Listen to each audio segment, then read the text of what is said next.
Cecilia is a biomedical engineering student who is stuck in quarantine like everyone else. One day, when she is particularly bored, she falls into a rabbit hole on the internet about the government engineering COVID-19 for population control. I must do something about this, but I can't do it alone. She tells her fellow biomedical engineering friends of her discovery and asks for their help. Morgan and Melissa believe her and agree to help. So, what's the plan? We need to go somewhere more secluded where no one will overhear our plan. We should be safe to discuss our plan at this distant planet. The government is hiding the vaccine at the Pentagon. So my plan is for us to break in and get it. How are we going to do that all on our own? We are biomedical engineers. All we need are some weapons strong enough to get into the Pentagon.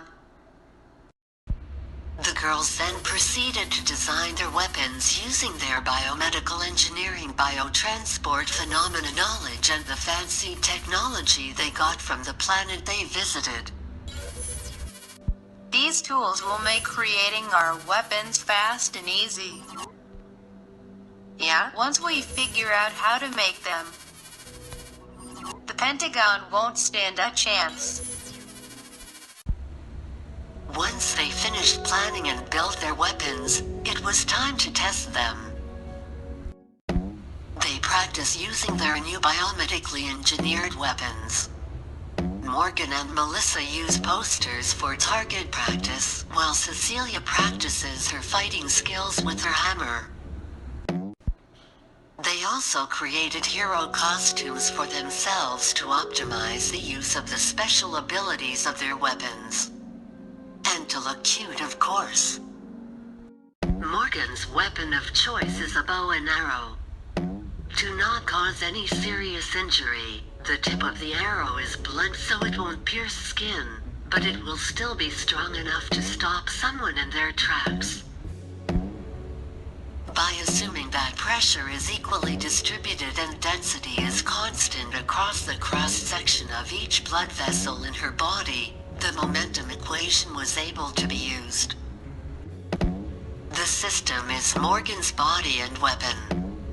Her shoes are specially made so the force collected in her feet from walking or running generates momentum that can then enter her body.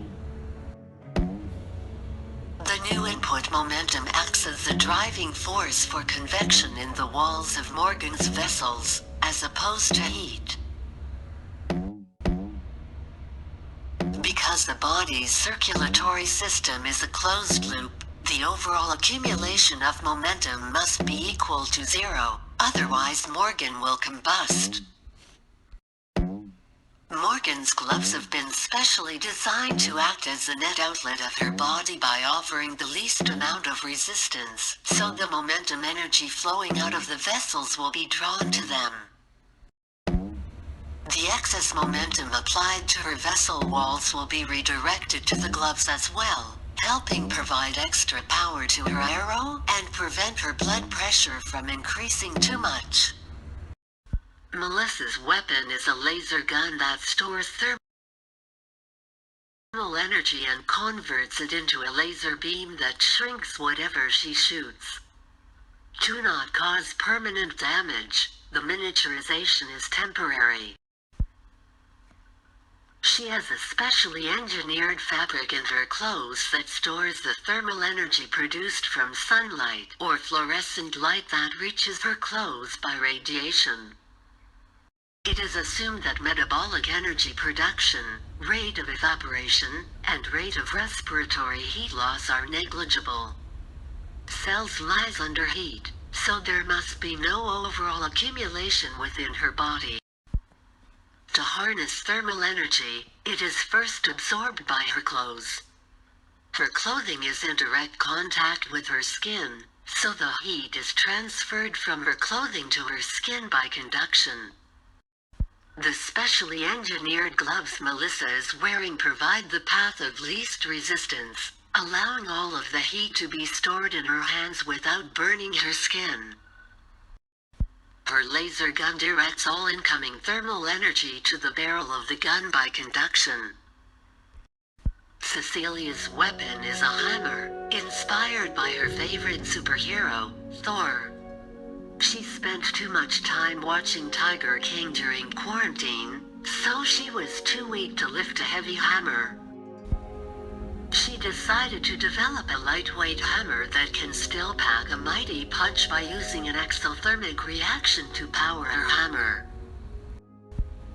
The more she uses her hammer during battle, the more the encapsulation wears down until eventually it produces a release, causing a large exothermic reaction that powers her hammer. The inside of the hammer is hollow, filled with nitrogen gas. The base of the hammer can be twisted off to introduce encapsulated lithium to the system. The conservation of mass equation was used and assumptions were made, such as no lithium nitrate is introduced or released to the system through the walls of the hammer. It was also assumed that there are no inlet or outlet flows of lithium nitrate. The lithium nitrate is produced by an exothermic reaction, and the exothermic reaction is released through the walls of the hammer. After completing their training, they were ready to break into the Pentagon to get the vaccine for COVID-19. It seemed to be abnormally quiet and empty as they stealthily broke in. I hope I'm right about this. Then all of a sudden a fight broke out as the government tried to stop them with a surprise attack. All of their training was for this moment. Morgan and Melissa fought the enemies from a distance, while Cecilia engaged in close combat. It was a close fight. In the end, the Spy Girls were victorious. Quick, let's grab the vaccine and get out of here. With the briefcases containing the vaccine, the girls snuck out and escaped through the forest behind the Pentagon. They celebrated their victory. They have worked so hard to make it to this moment. Now the COVID-19 pandemic would end. Thank you guys for joining me on this journey. I couldn't have done it without you. We are glad to help. Let's go see a movie or something now that this is over.